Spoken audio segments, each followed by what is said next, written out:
انسان دنیا میں بہت سارے کام کرتا ہے، لیکن کچھ لوگ ایسے ہوتے ہیں جو آدھا ادھورا کام کرتے ہیں۔ آدھا ادھورا کام کرنے والے شخص کو خود بھی اس کی لذت محسوس نہیں ہوتی۔ جب آپ کام کو پوری محبت سے کرتے ہیں اور آپ اپنے کام کا لطف لیتے ہیں اور آپ اپنے کام میں محو ہو جاتے ہیں، تو وہ آپ کا اپنا کام ہی آپ کو سکون اور اطمینان دینے لگتا ہے۔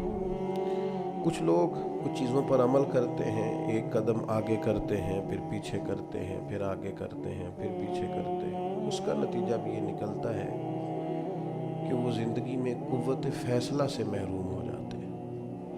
ان کو خود نہیں پتہ ہوتا کہ وہ کس رستے پہ چل رہے ہیں۔ دراصل انہوں نے کس منزل کا انتخاب کیا ہے، کون سی سڑک انہیں پکڑنی ہے، کس طرف انہیں جانا ہے۔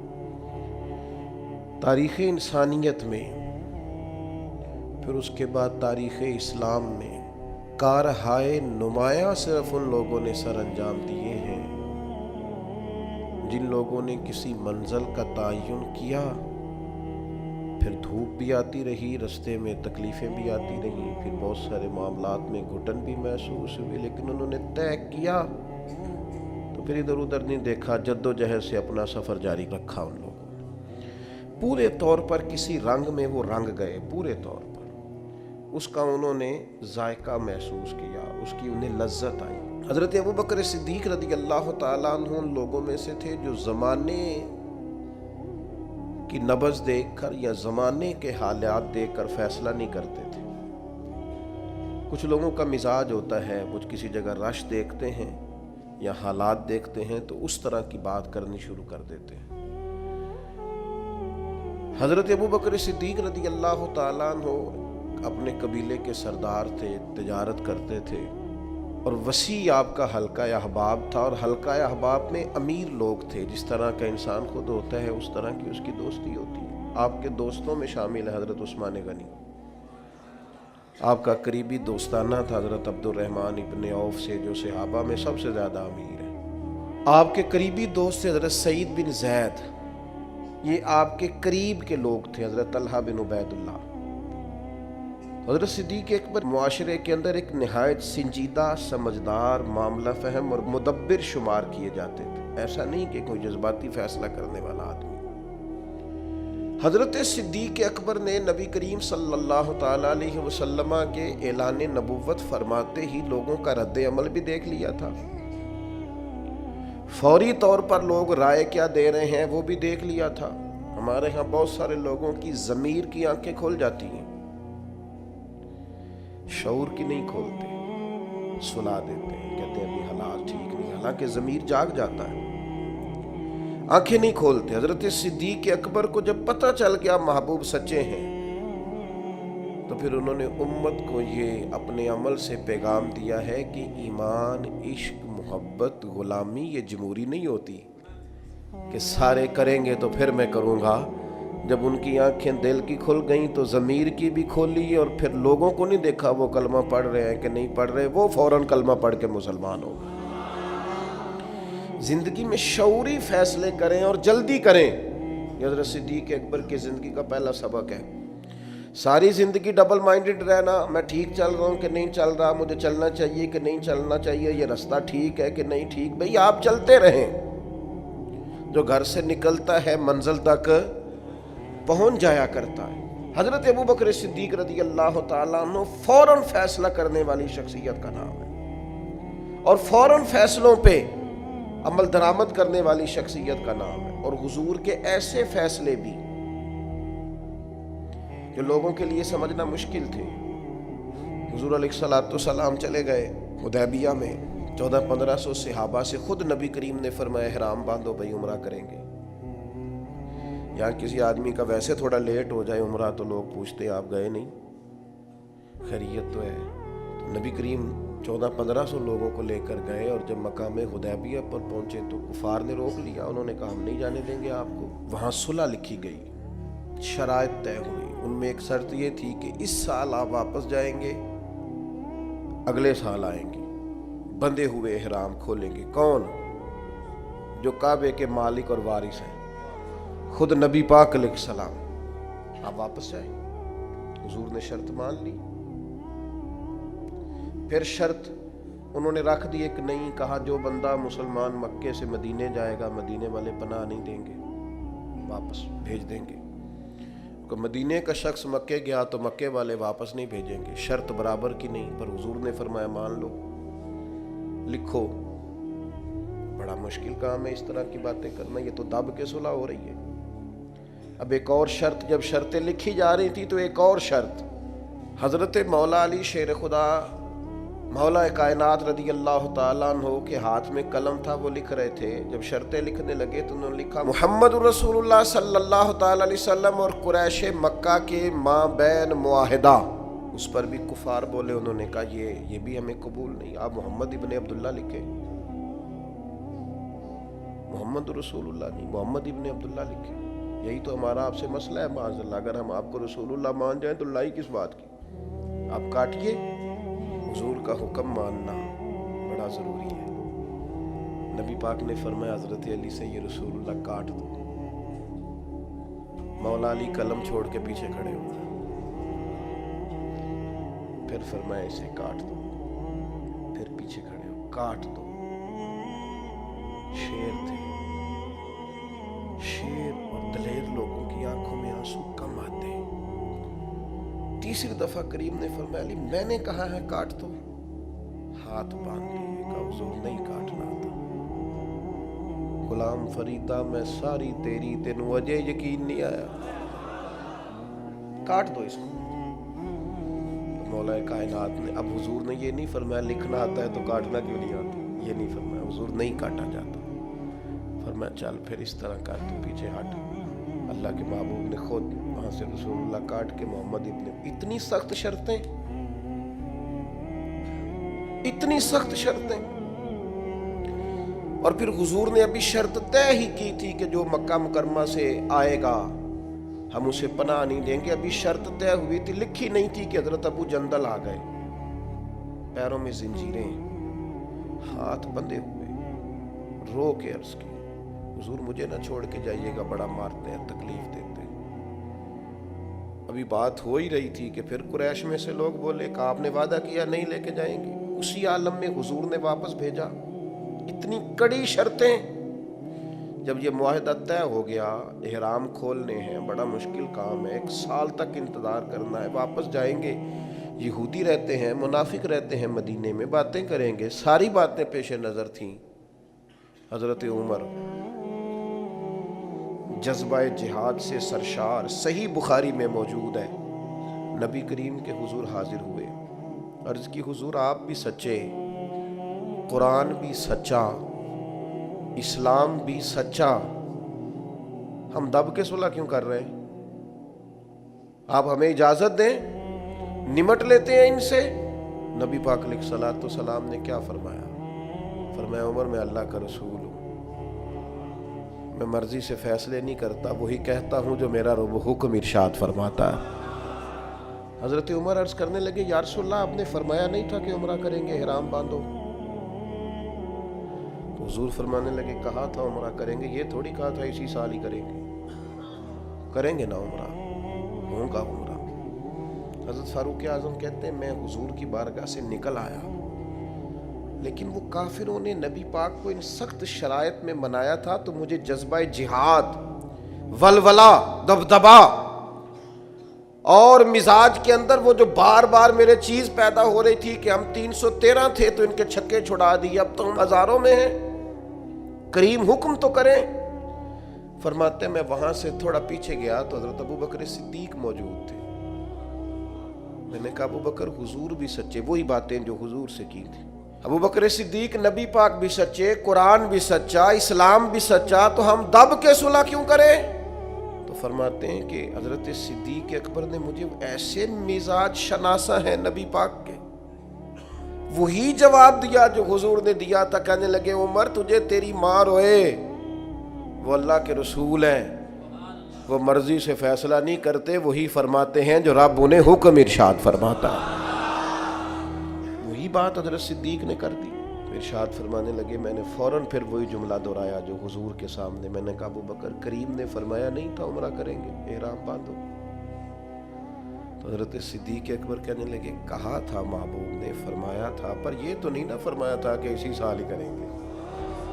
حضرت سیدنا عمر فاروق فرماتے میں پیچھے، بخاری میں موجود ہے، فرماتے میں پیچھے ہٹ گیا، تھوڑی دیر کے بعد جب میرا مزاج نارمل ہوا، طبیعت ٹھنڈی ہوئی، تو باقی تو باتیں میں نے سوچی تھی، میں سوچنے لگا ابو بکر صدیق کا ایمان کتنا طاقتور ہے، کتنا مضبوط ہے، کتنے شناس۔ ایک ہوتا ہے حکم، ایک ہوتی ہے مرضی۔ کچھ لوگ کہتے ہیں جی وہ میں نے پوچھا تھا، حضرت صاحب نے مجھے کہا تھا آپ جائیں، یہ حکم ہے بھائی، مرضی بھی تو پوچھ، مرضی کیا ہے؟ یہ جو کہ ہمارا دور دلیل کا ہے، دلیل دے دوں، ایک حکم ہوتا ہے، ایک رضا ہوتی ہے، ان میں فرق ہے۔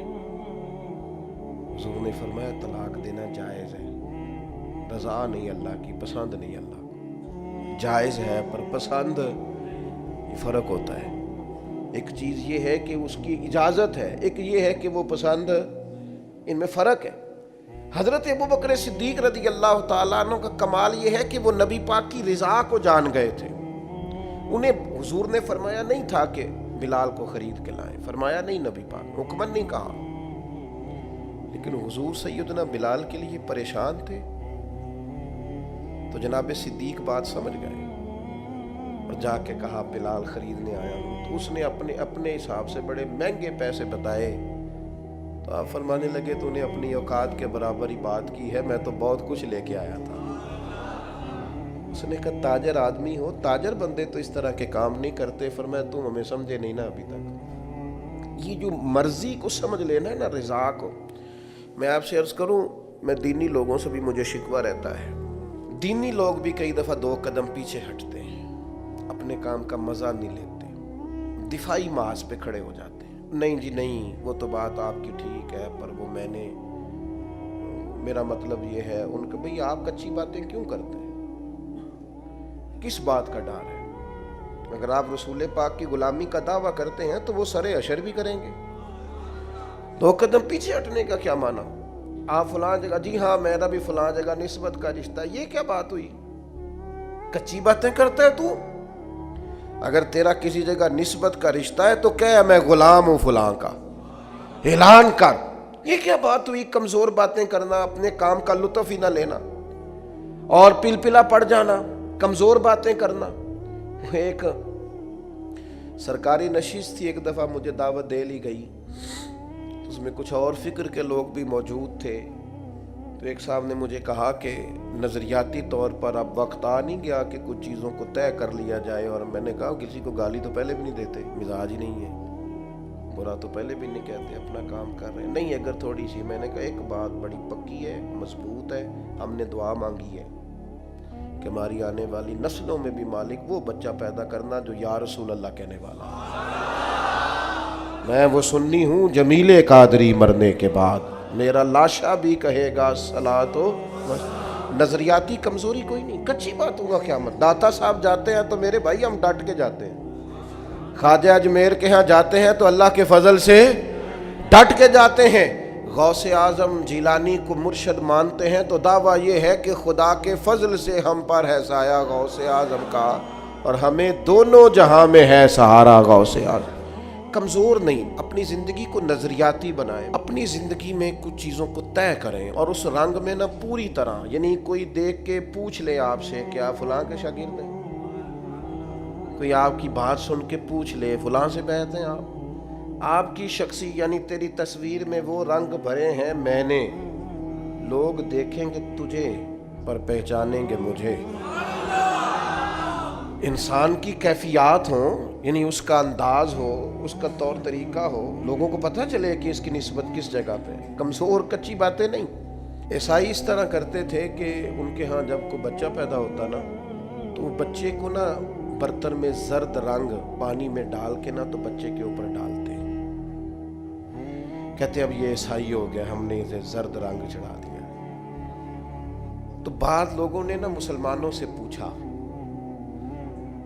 اور میرا خیال یہ ہے کہ اس طرح کے سوالات اکثر عورتوں سے کرتی ہیں، تمہارا کون سا رنگ ہے؟ عیسائی رنگ ڈالتے تھے اپنے بچوں کو زرد رنگ، اب یہ پکا عیسائی ہو گیا ہے، تو رب کریم نے فرمایا ان سے کہو صبغت اللہ، ہم نے اللہ کا رنگ اوڑھا ہے۔ یہ قرآن مجید کی آیت جو میں نے تلاوت کی، مسلمان کا رنگ کیا ہے؟ صبغۃ اللہ، ہم نے اللہ کا رنگ لیا ہے۔ ومن احسن من اللہ صبغہ، اور ان سے پوچھو اللہ کے رنگ سے سونا رنگ بھی کسی کا ہو سکتا ہے؟ یہ مسلمانوں پر جو رنگ ہے یہ اللہ، اور پوری طرح رنگ گئے اس میں۔ کون کون رنگے؟ تمام صحابہ، تمام اہل بیت، اس کے بعد اولیاء، صوفیاء، اتقیاء، علماء، مفسرین، محدثین۔ تاریخ انسانیت میں بڑے لوگ آئے جو صبغۃ اللہ، اللہ کے رنگ میں رنگ گئے۔ عقیدے مضبوط، توکل مضبوط، شکر مضبوط، صبر مضبوط، حضور کی غلامی مضبوط۔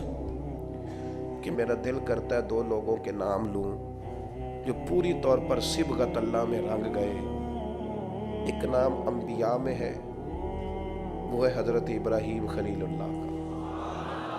واتخذ اللہ ابراہیم خلیلا، میں نے جناب ابراہیم علیہ السلام کو اپنا خلیل بنا لیا۔ اور کیسے بنایا؟ وَإِذِ ابْتَلَىٰ إِبْرَاهِيمَ رَبُّهُ بِكَلِمَاتٍ فَأَتَمَّهُنَّ قَالَ إِنِّي جَاعِلُكَ لِلنَّاسِ إِمَامًا۔ رب فرماتا ہے میں نے بعض باتوں میں جناب ابراہیم کو آزمایا، میں نے امتحان لیا۔ یاری تیری سونا تے آزمائشاں تیریاں اگ، سونا پرکھیا جامدائی پہلو نال اگاں دے لگ۔ اللہ فرماتے ہیں میں نے ان سے امتحان لیا، فَأَتَمَّهُنَّ، پھر امتحان لینے والا فرماتا ہے وہ میرے امتحان پہ پورے اترے۔ قَالَ إِنِّي جَاعِلُكَ لِلنَّاسِ إِمَامًا، فرمایا ابراہیم اب میں آپ کو لوگوں کا امام بنانے والا ہوں۔ حضرت ابراہیم انبیاء میں اور امت مسلمہ میں جس نے پورا رنگ پوری طرح اوڑھا ہے نا اللہ کا رنگ، وہ حضرت ابوبکر صدیق، پوری طرح صبغۃ اللہ۔ نبی پاک علیہ السلام نے فرمایا جنتیوں کی 360 نشانیاں ہیں، کسی میں ایک بھی پائی جائے نا تو وہ جنتی ہے۔ حضرت صدیق اکبر دھیمے بڑے تھے، بات بڑی آہستگی سے کرتے تھے، لہجہ بڑا بردباری والا تھا۔ دھیمے سے انداز میں عرض کی حضور غلام میں بھی کوئی 360 میں سے ایک آدھ پائی جاتی ہے؟ وہ جنتیوں کی 360 علامتیں، کسی میں ایک پائی جائے علامت تو بندہ جنتی ہے۔ جنتیوں کی علامتوں میں سے تو بڑے دھیمے انداز میں، تھوڑا وہ شہرت سے بچنے والا، پیچھے پیچھے رہتا ہے اور جی چاہتا ہے ساری غزلیں اس پیارے کے نام کریں۔ پوچھا کہ میرے اندر بھی ایک پائی جاتی ہے؟ پھر حضور مسکرائے، اور جس انداز کا سوال تھا اس سے کئی لاکھ گنا بے حساب گنا بڑھ کے محبوب نے مسکرا کے کہا ابوبکر کسی میں ایک پائی جاتی ہے، کسی میں 2 پائی جاتی ہیں، آپ کے اندر تو 360 ساری کی ساری پائی جاتی ہیں، ساری کی ساری۔ لوگوں نے بڑی بڑی جناب صدیق اکبر کی شان بیان کی۔ یہ جو ہم تو الحمدللہ مرید ہی مولا علی کے ہیں نا، ہمیں جو شجرہ دیا گیا ہے نا، شجرہ، ہم حضرت علی کے مرید ہیں۔ ہمیں جو ہمارے بزرگوں نے شجرہ دیا ہے نا، اس میں نبی پاک کے بعد مولا علی کا نام ہے۔ ہمارے شجرہ طریقت میں ہم سچی مچی کے مرید ہیں، مولا علی کے مرید ہیں شیر خدا سے۔ لیکن ہم اس لیے حضرت صدیق کی تعریفیں کرتے ہیں کہ ہمارے پیر مولا علی جناب صدیق کی تعریف کرتے ہیں، مولا علی شیر خدا رضی اللہ تعالیٰ عنہ تعریف کرتے ہیں۔ بڑے لوگوں نے شان سیدنا صدیق اکبر بیان کی، اور نبی پاک کے جو الفاظ ہیں نا، بعض کی تو شرح ہی نہیں ہو سکتی۔ حدیث میں بعض ایسے حضور کے ارشادات ہیں شرح ہی کوئی نہیں، کیا تفصیل کریں۔ یعنی صحیح حدیث میں حضور نے فرمایا مجھے جتنا نفع ابو بکر کے مال نے دیا ہے کسی کے مال نے نہیں دیا۔ حضور فرمانے لگے گر میں کسی کو خلیل بناتا تو ابو بکر صدیق کو بناتا۔ آپ سمجھ رہے ہیں چیزوں، میری بات پر غور کرنا۔ بڑے لوگ عظمت صدیق بیان کرتے ہیں۔ ہمارے ہاں خانقاہ آل و مہار شریف ہے سیالکوٹ میں، وہاں خطیب الاسلام پیر سید فیض الحسن شاہ صاحب آل و مہاروی رحمۃ اللہ علیہ، ابو الکلام انہیں کہا جاتا تھا۔ گفتگو کرنے میں مہارت، سید زادے کا روب اور خون رسول کی چاشنی۔ نقشبندی اپنا سلسلہ طریقت حضرت صدیق اکبر سے شروع کرتے ہیں نبی پاک کے بعد۔ نقشبندی سلسلہ طریقت میں نبی پاک کے بعد حضرت صدیق اکبر کا نام ہے، پھر حضرت سلمان فارسی کا، اس طرح کر کے وہ اپنا شجرہ طریقت